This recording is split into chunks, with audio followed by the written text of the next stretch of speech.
ఆడవాళ్లు నుదుట మీద కుంకుమను ఎందుకు పెట్టుకుంటారో మీకు తెలుసా?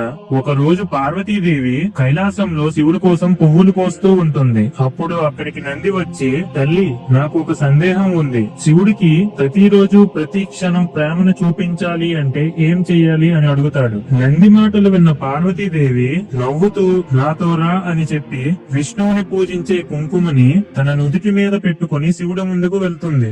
ఆ కుంకుమ వల్ల పార్వతీదేవి ముఖం ముందుకన్నా ఇంకా అందంగా కనిపిస్తుంది పరమేశ్వరుడి కళ్ళకి. శివుడు, ఎందుకు పార్వతి ఈ రోజు కొత్తగా నుదుటి మీద కుంకుమ పెట్టుకున్నావు అని అడుగుతాడు. అప్పుడు పార్వతీదేవి, నీ మీద నా ప్రేమను నిరంతరం గుర్తు చేయడానికి ఈ కుంకుమను పెట్టుకున్నా స్వామి అని ప్రేమతో చెప్తుంది. పార్వతీదేవి ప్రేమను చూసి మురిసిపోయిన శివుడు, దేవి, ఇప్పటి నుంచి ఏ స్త్రీ అయితే తన భర్తకు ఆమె ప్రేమను పంచడానికి నుదుట మీద కుంకుమ పెట్టుకుంటుందో ఆ భర్తకి సంతోషము మరియు ఆయుస్సు పెరుగుతుంది అని వరం ఇస్తాడు శివుడు. అందుకే ఆ రోజు నుంచి ఈ రోజు వరకు ఆడవాళ్లు నుదుట మీద కుంకుమ పెట్టుకుంటూ వారి భర్తల ఆయుస్సుని పెంచుతున్నారు. వీరు శివభక్తులు అయితే ఓం నమః శివాయ అని కామెంట్ చేయండి.